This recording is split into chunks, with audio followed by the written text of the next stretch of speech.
my friends. Welcome to God Focus this morning. The title of today's episode, Rest in the Yoke. In the fast-paced world in which we live, there are times that I am envious of people in the late 1800s. Except for lack of electricity and indoor plumbing, they had the perfect life. People back then valued friendship and family above material things and having the latest gadgets. Now we rush about pulling long hours at jobs that are not our dream just to survive. We live for the weekend, and when it comes, we're so full of activities that we do not get rest. If we're lucky, we'll get 2 weeks a year of vacation, and we plan trips, and it takes us till midday on Wednesday to get unwound enough to enjoy our time off. We blink, and then it's right back to the rat race. But Jesus says there is a better way. In Him we can find rest for our weary soul. Having God's peace inside of us will give us a better attitude and perspective. He can give us hope and help us to figure out what is really important to us. Matthew 11:28-30. Come unto me, all ye that labor and are heavy laden, and I will give you rest. Take my yoke upon you, and learn of me, for I am meek and lowly in heart, and you shall find rest unto your souls. For my yoke is easy, and my burden is light.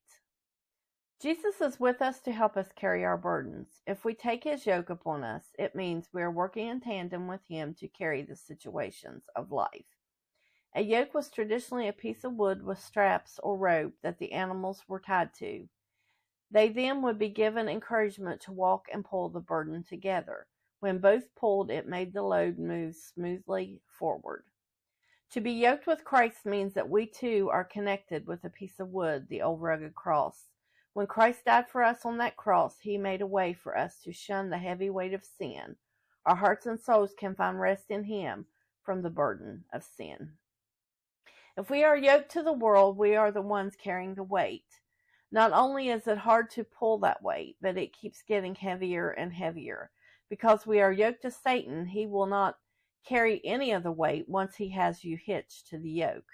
Up until that time, he paints a pretty picture and carries all the weight. When we agree to put on the harness that yokes us to Him, He says, now I can drop it, and the full weight of the sin falls on us, and it falls hard. When training a young ox, it's often yoked to a larger, more experienced one. It will resist, but gets encouragement from the older ox as he often is pulling more than his share. The yoke is not always level in this case. The mature ox is carrying 3/4 of the load, but the young one will soon learn how to be yoked, and then it will carry more of the burden. The young ox needs to learn not to try to run ahead of his partner. He cannot lag behind either. Falling in line with the pace of the one leading makes for the smoothest and easiest journey. We too cannot run ahead of God, or we will make a mess of what He wants to do in our lives. We do not want to fall behind and feel like we are being dragged to our destiny either. Because God will not force us, He expects our willingness to go the distance. Exodus 33:14, and He said, my presence shall go with thee, and I will give thee rest. When we get a made-up mind to follow Christ and not try to do our own thing, we will find rest and peace for our weary heart. It doesn't mean that there will not be storms and steep rocky places, but He will see us through them, all as long as we look to Him and make sure to let Him carry the heaviest part of that burden. Just as I sometimes wonder about a simpler life, I am reminded of the old paths and how we are supposed to look for them. Jeremiah 6:16. Thus saith the Lord, stand ye in the ways, and see, and ask for the old paths.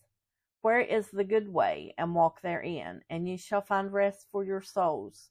But they said, we will not walk therein. In the old paths, we can find the deep meaning of living a Christian life, fully devoted to the path that God has for our feet.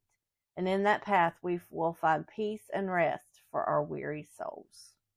Thanks for watching. Until next time, be bold, be brave, and keep your God focus. Like, share, and subscribe for more encouragement. Have a wonderful day.